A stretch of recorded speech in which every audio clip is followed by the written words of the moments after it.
అలసిన వాణిని ఊరడించు మాటలు. సహోదరుడు భక్తు సింగ్ గారి యొక్క పరిచర్య నుండి అనుదిన ధ్యానములు. ఈ దిన భాగము డిసెంబర్ 23 చదువుచున్నాను. వారు వెళ్ళనక్కరలేదు, మీరే వారికి భోజనము పెట్టుడి. మత్తయి సువార్త 14వ అధ్యాయము 16వ వచనము. మనము యేసుక్రీస్తు ప్రభువును మన స్వంత రక్షకునిగా స్వీకరించుమని యథార్థముగా నమ్మకముగా చెప్పగలిగిన ఎడల మన చుట్టూ ఆకలిగొని ఉన్న ప్రజలకు ఆత్మీయమైన ఆహారమును ఇవ్వగలిగి ఉండవలెను. మనము ఎక్కడ నివసించినను, ఏ గ్రామంలోనైనను, ఏ పట్టణంలోనైనను మన ఇరుగు పొరుగు వారు ఎంతో మంది ఆకలిగొనియుండి అవమానకరమైన కార్యములను చేయుచు చీకటిలో జీవించుచు ఓడిపోయిన జీవితములను జీవించుచున్నారు.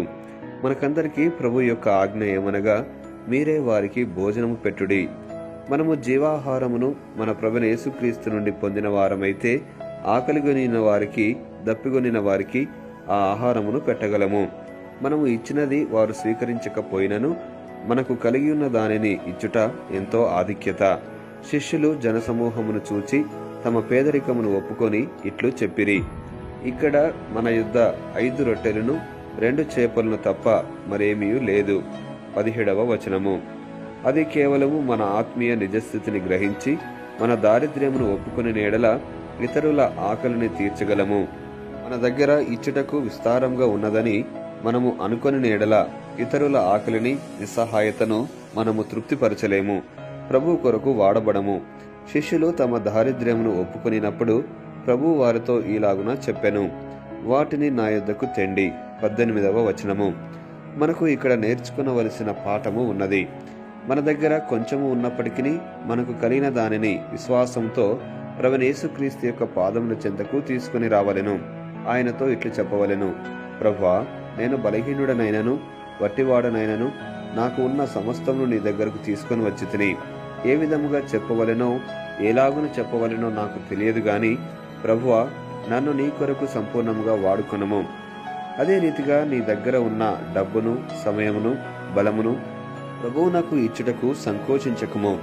దానిని వాడుకొను పద్ధతి దేవునికి తెలియను. కానీ మనకున్నవి మనము మన కొరకు వాడుకొనదలిచినప్పుడు మనకు ఎంత వచ్చినప్పటికీ తృప్తి చెందము. మనము మన స్వంత జ్ఞానము, తెలివి కొరకు వాడుకున్నటకు ప్రయత్నించుచున్నాము గనుక తప్పిపోవదుము. మనకున్నవన్నీ ప్రభు దగ్గరకు తీసుకుని రావలెను. ఇక్కడ కొన్ని రొట్టెలు, కొన్ని చేపలు ఉన్నవి. అయితే ప్రభువు వాటిని ఆశీర్వదించి అనేక మందికి పంచి వాటిని రుచికరముగా చేసెను. అదే రీతిగా మన ప్రయాసలపై దేవుని ఆశీర్వాదములను కోరుకుని ఎడల అది కార్యము చేయును. కొన్నిసార్లు ఏమి చెప్పవలనో మనకు తెలియదు. మనము ప్రజలతో ఈ రీతిగా మాట్లాడుటకు భయపడేదము. వారు నన్ను నమ్మరు, ఎందుకనగా నేను సరిగా మాట్లాడలేను, నాకు జ్ఞానం లేదు, నాకు ఏమీ తెలియదు.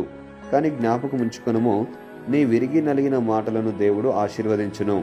ఈ విరిగి నలిగిన మాటలు ఇతరులను ఎట్లు ఒప్పించును? కానీ విరిగి నలిగిన ప్రతి మాట వెనుక శక్తి గలదు. నాకు ఆ అనుభవం గలదు. ఈ విరిగిన మాటలు ఎలాగున ఫలాని వారిని ఒప్పించును. అయితే ప్రతి ఒక్క మాట కొందరికి ఆశీర్వాదకరంగా ఉండును. ప్రభువు రొట్టెలను దీవించినప్పుడు తప్పక ఆయన మనము మాట్లాడు మాటలను కూడా దీవించును. ఇది ప్రతి పరిస్థితిలోనూ సత్యమై ఉన్నది. మన ఇరుగు పొరుగు వారు, మనతో పనిచేయువారు మన ద్వారా ఆశీర్వదించబడవలనని మనము అనుకున్న ఎడల మన ప్రభువుతో ఇట్లు చెప్పుటకు భయపడని వారంగా ఉండవలెను. ప్రభువా, నా నాలుకను ముట్టుము, మరియు నీ నామమున మాట్లాడు ప్రతి మాటను ఆశీర్వదించుము. దుఃఖములో, బాధలో ఉన్నవారికి దేవుని వర్తమానము అవసరము. ఆయనతో సహపనివాడవుగా ఉండుటకు నీవు ఇష్టపడిన ఎడల దేవుడు నిన్ను వాడుకొనును. ముగింపు మాటలు. నేటి దినవాక్యం ద్వారా ప్రభు మనలను ఆత్మీయంగా నడిపించి సహాయపడి సమృద్ధిగా ఆశీర్వదించును గాక. ఆమెన్. దైవజనుడు భక్సింగ్ గారి యొక్క వర్తమానములు, అందులో దైవ మర్మములు, అలసిన వాణిని ఊరడించు మాటలు పుస్తకములు మీ కొరకై ఈ ఛానల్లో అందుబాటులో ఉంచాము.